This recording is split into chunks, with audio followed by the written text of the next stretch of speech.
New Year's Eve has a way of magnifying everything you try not to feel. The lights are brighter, the laughter is louder, and the empty spaces hit harder. That night, I was standing in the marble lobby of one of the most exclusive restaurants in Midtown, dressed in a tailored coat that cost more than my first apartment, being told there was no table for me. Not tonight. Not even for a minute.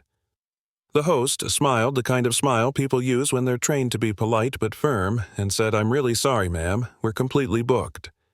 And just like that, the door to warmth, noise, and belonging closed in my face. Around me, champagne glasses clinked, couples leaned in, close families laughed like they had nowhere else in the world to be. Everyone had plans. Everyone had someone. I nodded, said thank you, and turned toward the exit, my heels clicking in perfect rhythm because that's what I'd learned to do. Keep moving. Don't let anyone see the crack. You know what I mean? 3 hours earlier, I'd been on a video call with investors across 3 continents, closing a deal worth more money than I ever thought I'd see in one lifetime. I didn't raise my voice. I didn't hesitate. People listened when I spoke. My name carried weight. And yet, there I was alone on New Year's Eve being told none of that mattered. I hadn't come for the food. I came because I didn't want to spend another holiday alone in my glass-walled penthouse watching fireworks from a distance with a drink I didn't even taste. My assistant was on a flight home. My driver was with his family. For once, I drove myself through traffic like a regular person and told myself it was spontaneous, that it was fun. I didn't call it loneliness. I never did. I was reaching for the door when something made me look back. A movement. A small wave. At a corner table near the window, a man stood up. A black man, mid-30s maybe, calm posture, eyes steady. Beside him, a little girl with neat braids climbed onto her chair so she could see over the crowd. She waved at me like we were old friends. "Excuse me," she called out loud and clear. "We have an extra chair. You can sit with us." The room seemed to pause. The host froze. I froze. Every instinct in my body screamed no. I didn't accept charity. I didn't impose on strangers. I didn't need rescuing. I was successful. I was in control. But the man didn't look impressed or curious. He didn't recognize me. He just nodded like he understood something I hadn't said. So I walked over, I sat down, and that was the moment my carefully constructed life cracked open. He introduced himself as Marcus. His daughter was Lily. She announced she was 7, that purple was the best color, and that I looked sad but in a fixable way. I laughed a real laugh, the kind that surprises you when it comes out. Marcus smiled just briefly, then went back to cutting Lily's food without making a show of it. They didn't ask what I did.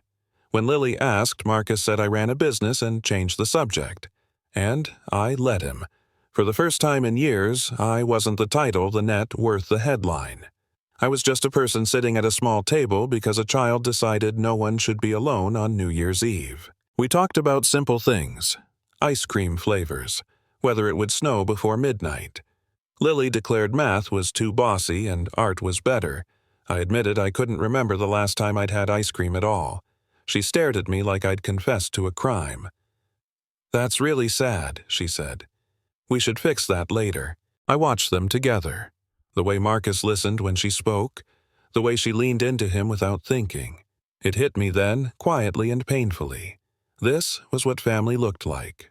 Not the quiet, distant house I grew up in where achievements were expected and affection was rationed.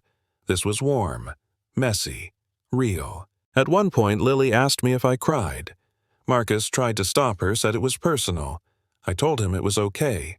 I told her the truth. That I didn't cry much. That sometimes I wanted to, but I couldn't. She nodded, serious as anything. "My mom said grown-ups who don't cry keep their sadness stuck inside," she said. "If you don't let it out, it stays there forever." Her mother had passed away. I learned that in the quiet space that followed the way you learn things that don't need explaining. When midnight came, the room exploded with cheers. Strangers hugged. Lily wrapped her arms around her dad, then around me, fast and fierce. And for the first time in decades, I felt hope. I told myself it was just one night. A strange, beautiful accident. But then I saw them again. At a park. Then at a coffee shop. Then again after that. Walks turned into dinners.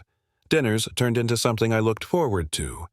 I learned Marcus worked with community programs helping kids who'd been written off find direction. I learned about his wife about staying in the city because Lily asked him to. He learned about my company, my childhood, the way success had slowly become a cage I built myself. And then I did what I always do. I tried to help. I bought things. I solved problems. I crossed lines I didn't even see. One night, standing in his doorway with an expensive laptop I had no right to buy, he finally said it. "You don't need to fix us," he said, voice steady but tired. "We're not a project." It hurt more than any insult ever had. Because he was right.